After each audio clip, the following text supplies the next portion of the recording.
Hi. Okay, we're going to take a look at how to get your 1099s done quickly and painlessly and seamlessly. I'm looking at QuickBooks. I'm using Enterprise Solutions Accountant 13.0, but of course everything I'm going to show you today is going to be relevant pretty much regardless of what version you're using, unless you're maybe using Simple Start, but good luck with that. Anyway, we want to come over to Vendors and we want to go to Print efile 1099s, and you can do the wizard.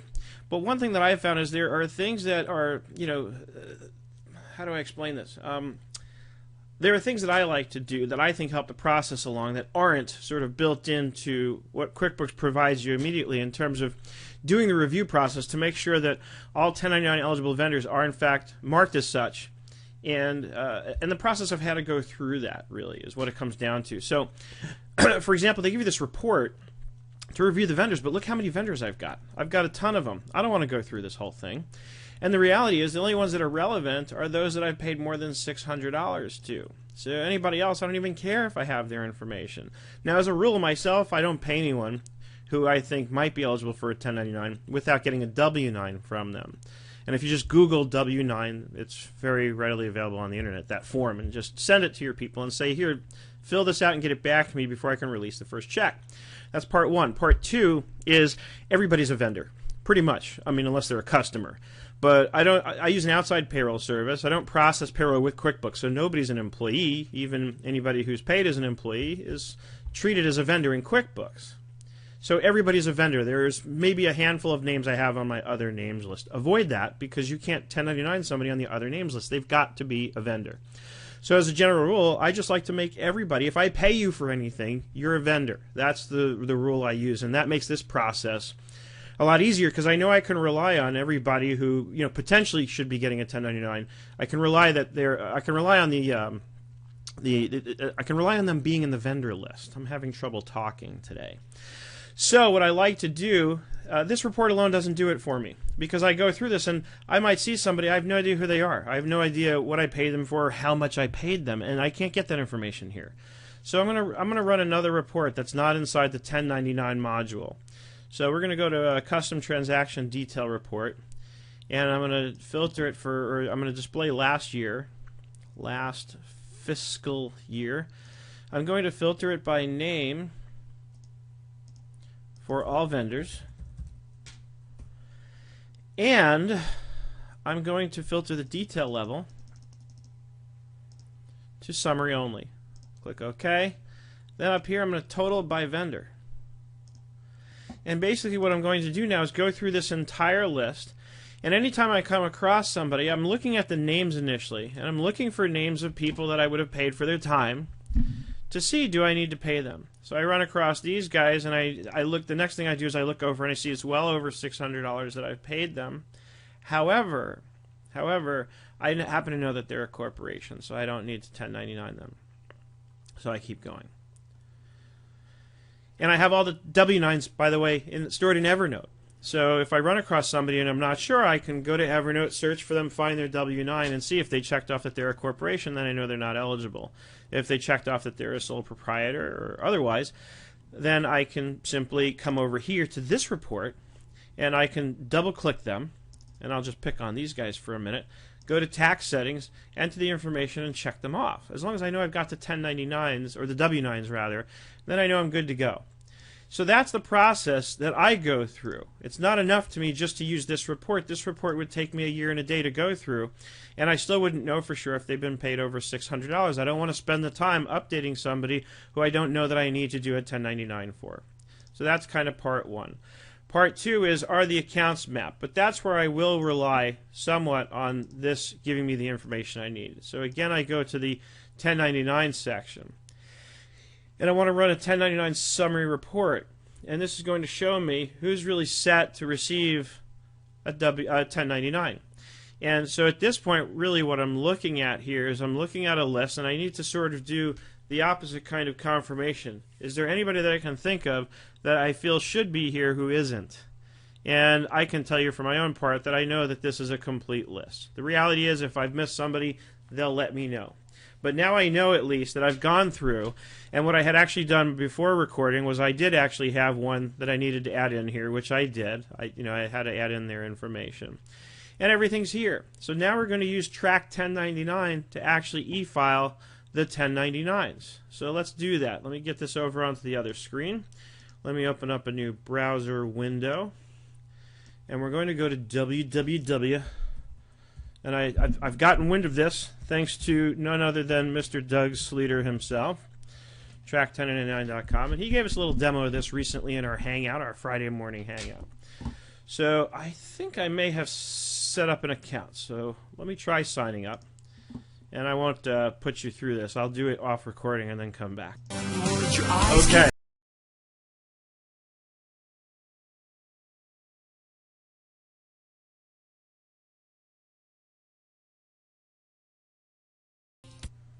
I love it. And that happens to be a song I can't get out of my head lately. Anyway, I did have an account, so I logged in. And let's see if I need to add a company. I don't think I've added my company in yet. Oink. Nerd Enterprises, oink. Of course, I'm going to blur this out.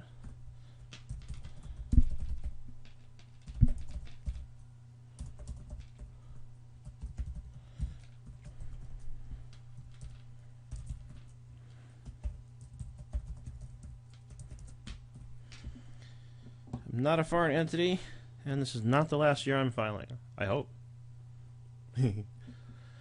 Let's see, work your way down the left sidebar. Okay, add new 1099.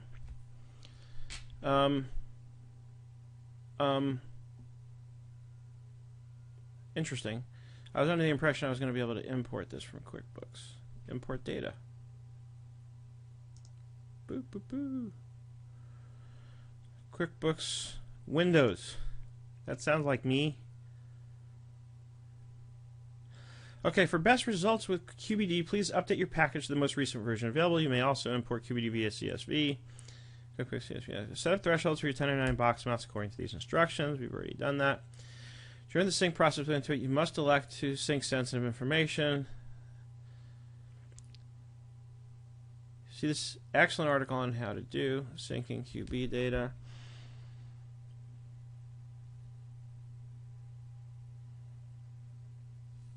Okay.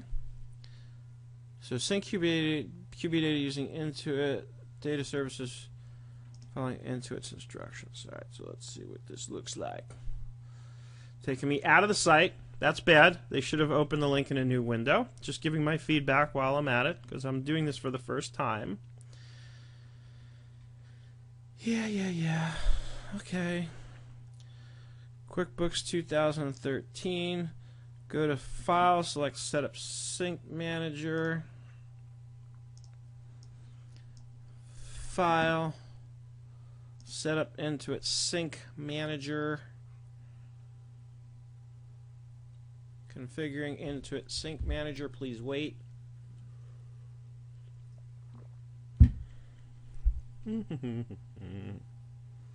Waiting.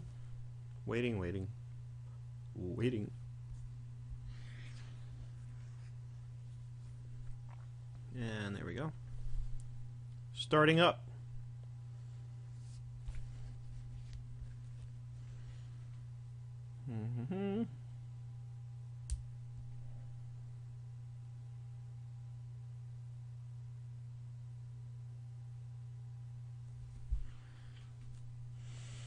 Connecting to Intuit App Center. Okay, now I need to log into this. Fantastic then. Hey, come back here. The thing is, I have like 2 or 3 logins, so I'm not sure which one they're going to need, but I'm going to try the one that I think they're going to need. Let me go look up my passwords.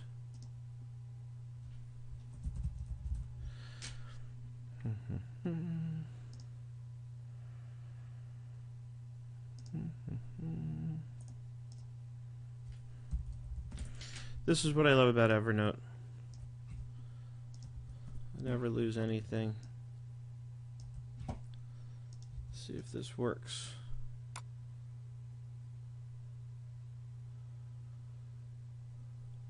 Use an existing company. Next.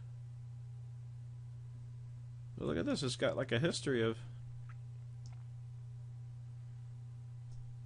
All these companies. Of course, that presents a new problem. I mean, these are companies I worked with 100 years ago. So, this one sounds about right.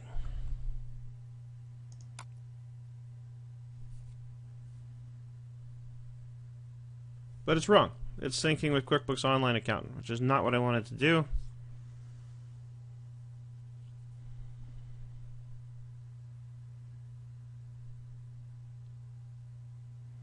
And, of course, there's no cancel. Let me go stalk my ex on Facebook. I'm going to click frustrated, because I actually am a little frustrated. When I was presented with the list of companies to sync,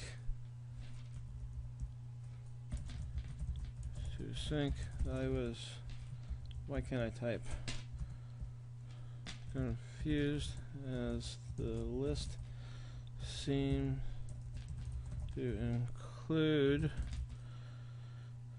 QB files for my clients that I have not worked with in years. When I picked the one that looked right, I was wrong. Now it is syncing with QuickBooks Online, which is not what I intended.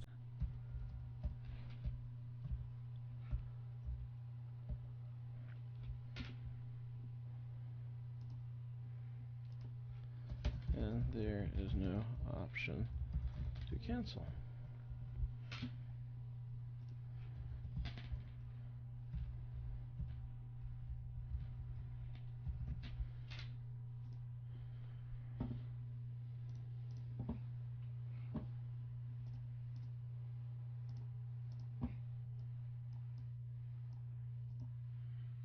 And we're still, so now I'm in jail. I can't get my 1099s done. This is taking forever. And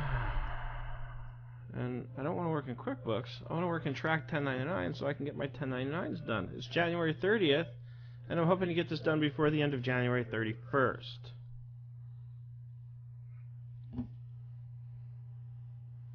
Alright, let's listen to some music.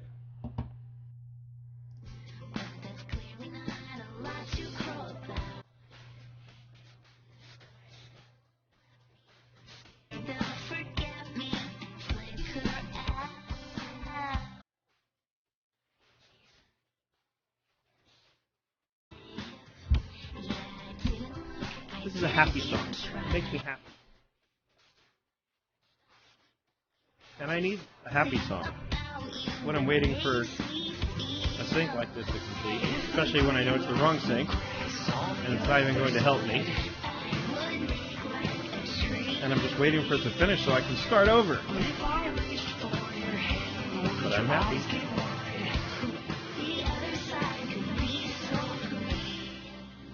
Ooh, 50%. You know what's funny is you always get to 99%, and that last percent takes forever.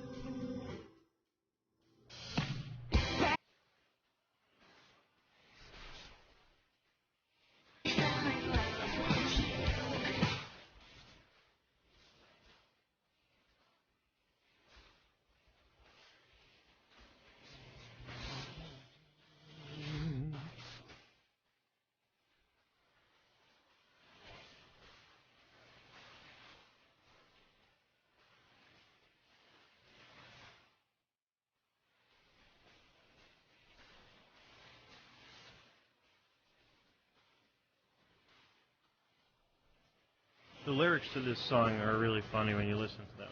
Kind of just a series of puns. They really kind of don't even make sense, but they just sound funny.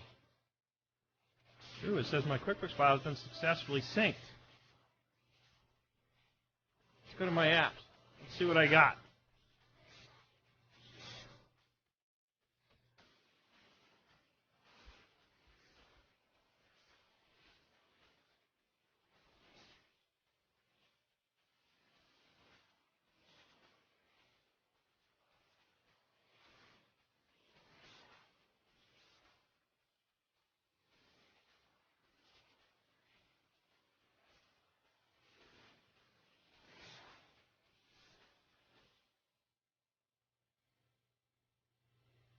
Oh yeah, this is the online accountant portal, which I have a different login for. So let's go back to track 1099. Let's try this again.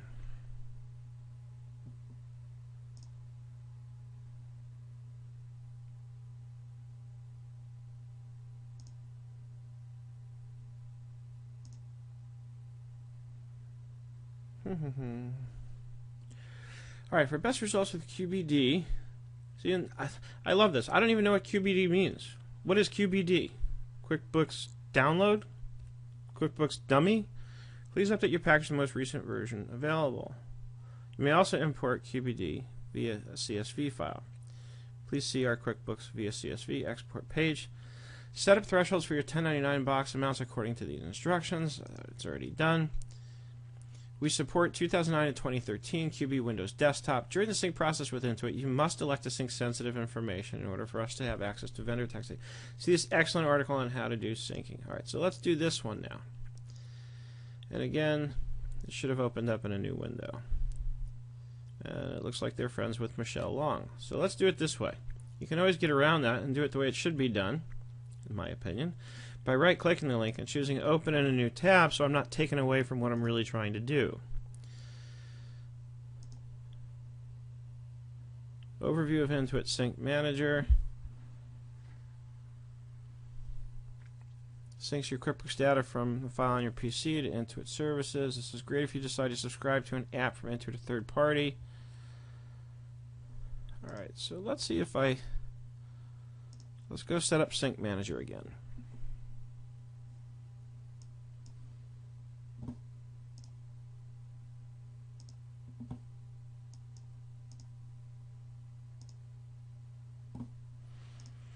Okay, I guess it's done.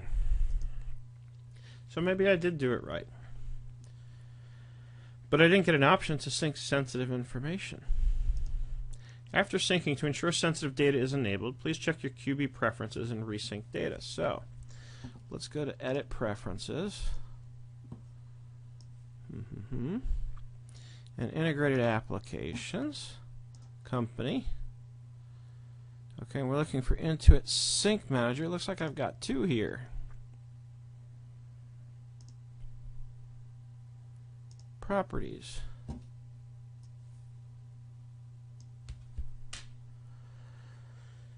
Allow this application to access social security numbers. Yeah, got that. Okay, why do I have two? Let's remove one. Okay, because I've got this here. Okay, let's keep going.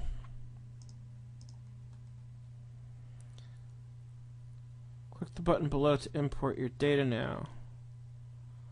You may sync multiple companies, but you'll have to click on the button below for each company. Okay, so connect to QuickBooks.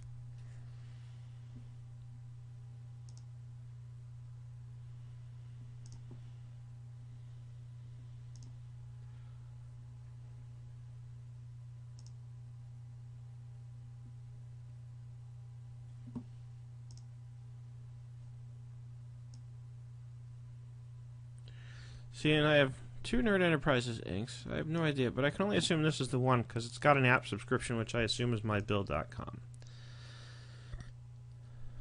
And then I will authorize.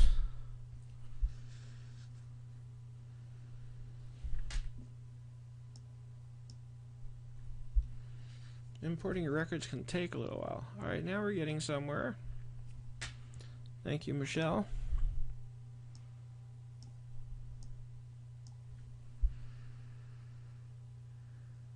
One of the things that created some confusion here is that, you know, I think they have to be careful, and by they I mean, you know, Intuit, QuickBooks, with the, you know, terminology that they use. Because when they say it's syncing with QuickBooks Online, I'm thinking it's somehow syncing with the QuickBooks Online product. Evidently, no, it was literally just syncing with their online data servers. But they really need to be aware that they have all these products out there that people are using. Some of them, like me, are using several of them. And so, you know, little things like that can create confusion and stop me in my tracks when I'm doing something like this and make me think, you know, that something's wrong. All right, so now it says I need to fix a 1099 error. Okay, so it's got this one here, and I don't need to worry about this. What doesn't it like about this? Okay, so it's telling me to fix an error. Need an email for this one. That's easy. Let's go get it. Okay, that fixes that one. Now, how do I remove this? How do I remove it? I just don't even want them in here. There it is. You can edit. Okay. I guess my thinking is I'd select this first and then choose like edit. So yeah, let's delete that. Save changes. Again, and I'm purposely keeping the recording going because I want Intuit to see the feedback and I want Track 1099 to see the feedback. And of course I'm going to show this to Doug Sleater. Now here's another thing. When I click Save Changes, I expect something to happen, to go out to another screen. Tell me, okay, thank you, let's move on to the next step. But all it seems to do is, you know, if there were changes to be saved, I guess it would save them. But, you know, nothing happens. Again, these are little things that get us stuck when we're trying to learn how to navigate these applications that we're not familiar with. We don't understand how they work. There are certain things we come to expect based on our experience at large with lots of applications. So, this covers it. And then what I tend to want to do on something like this, just because this is the first time I'm ever doing it this way, is I'm going to run my 1099 report real quick. And I didn't want the detail report. Give me the summary. And just make sure it agrees to what I have in QuickBooks, right?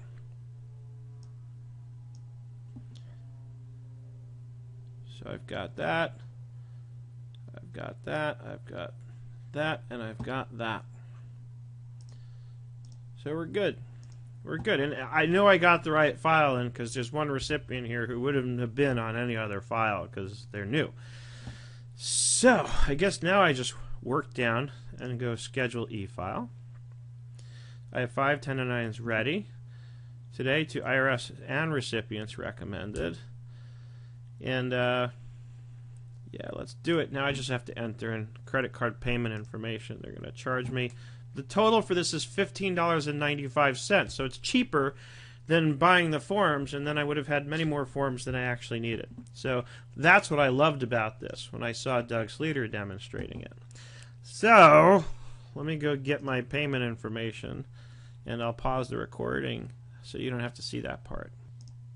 Okay, so I entered my payment information, click Pay Now, and I got a message up here that just went away saying, you know, my payment's been received and my 5 1099s are now scheduled for e-filing. And I can choose print or mail. Go to IRS status so I can see each one. Scheduled for January 30th. Check my corrections. And I can import data again. And that's it, folks. I'm done. I don't have to buy any forms. I don't have to file a 1096. I don't have to do anything. I am now out of jail. I was in jail. Now I'm out of jail. So thank you for that. And as always, if you have any questions, email me, Seth at nerdenterprises.com, or call 866-945-8070. And I can do your 1099s for you for the low price of, well, my hourly rate. So probably better if you do your own. But if you want to save the time, if your time is that valuable that you'd rather pay me to do it so you can be free to bring on more clients for yourself, then become a client of mine. Go get your own clients, build your business while helping me build mine, and everybody wins. So give me a call, 866-945-8070. Even if you do a 1-hour session for $150 with me to walk you through step by step how to do this once, then you'll have that knowledge. You'll have the recording of that session for next year, so you'll be able to make use of it going forward. And if you're a consultant who is going to be doing this yourself for many clients, then again, it might benefit you to train with me so I can teach you. Then you can do it over and over and over again, charge your clients, and make a fortune just processing 1099s all day tomorrow, January 31st, 2013. Just kidding. Signing off. See you later.